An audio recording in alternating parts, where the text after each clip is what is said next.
Honourable Speaker, I present the budget for 2023-2024. This is the first budget in Amrit Kal.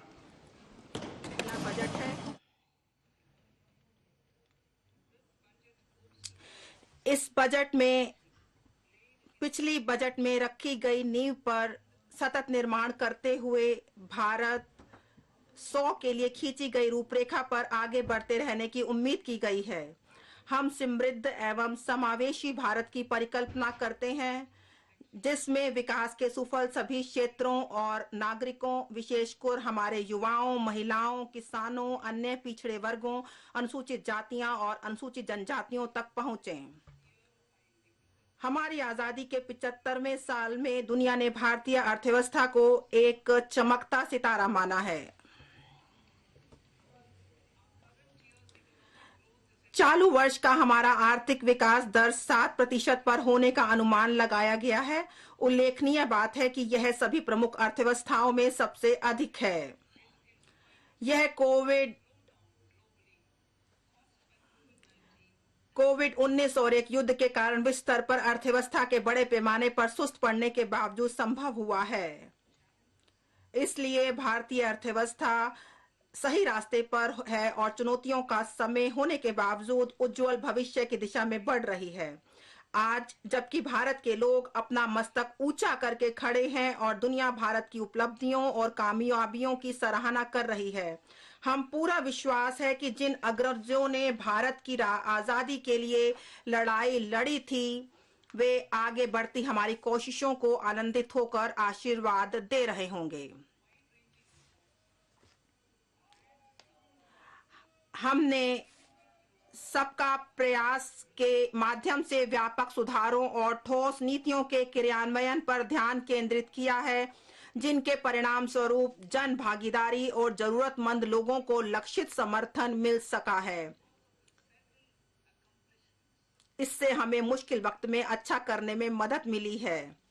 दुनिया में भारत का कद कई शानदार उपलब्धियों की वजह से बढ़ा है। अद्वितीय विश्व स्तरीय डिजिटल पब्लिक इंफ्रास्ट्रक्चर यानी आधार, कोविन और यूपीआई अभूतपूर्व पैमानों और रफ्तार से कोविड टीकाकरण अभियान, अग्रिम मोर्चों जैसे कि जलवायु संबंधी लक्ष्यों को हासिल करना, मिशन लाइफ और राष्ट्रीय हाइड्रोजन मिशन में अत्यधिक सक्रिय भूमिका इनके उदाहरण हैं।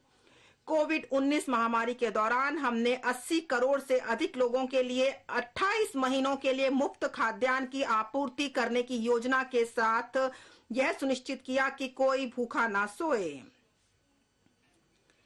खाद्य एवं पोषणगत सुरक्षा सुनिश्चित करने के प्रति अपनी प्रतिबद्धता को जारी रखते हुए हम पीएम गरीब कल्याण अन्न योजना के अंतर्गत अगले 1 वर्ष के लिए सभी अंत्योदय और प्राथमिक प्रयास परिवारों को मुफ्त खाद्यान्न की आपूर्ति करने की योजना 1 जनवरी 2023 से लागू कर रहे हैं और लगभग 2 लाख करोड़ रुपए से अधिक के संपूर्ण व्यय का वहन केंद्र सरकार द्वारा किया जाएगा। वैश्विक चुनौतियों के इस दौर में G20 अध्यक्षता हमें विश्व आर्थिक अर्थव्यवस्था में भारत की भूमिका को सशक्त करने का एक अद्वितीय अवसर देती है। वसुधैव कुटुंबकम की थीम के साथ हम वैश्विक चुनौतियों का निराकरण करने के लिए और टिकाऊ आर्थिक विकास संभव करने के लिए एक महत्वाकांक्षी लोक केंद्रित एजेंडा पर चल रहे हैं।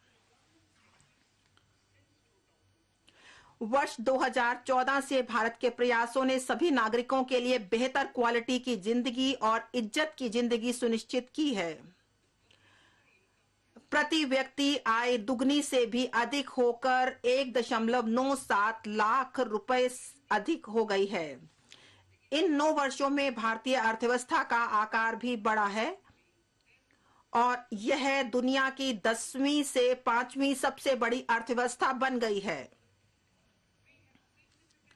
हमने कारोबार के लिए अनुकूल परिवेश के साथ एक सुशासित और नव अनुमेशी देश के रूप में अपनी स्थिति में उल्लेखनीय रूप से सुधार किया है, जैसा कि अनेक वैश्विक सूचकांकों में परिलंबित होता है। हमने कई साधारणीय विकास लक्ष्यों में भी उल्लेखनीय प्रगति की है। अर्थव्यवस्था और अधिक औपचारिक हो गई है, जैसा कि वर्ष 2022 में ईपीएफओ सदस्यता के दुगने से अधिक 27 करोड़ होने और यूपीआई के माध्यम से 126 लाख करोड़ के 7,400 करोड़ डिजिटल भुगतान से प्रतिबिंबित होता है।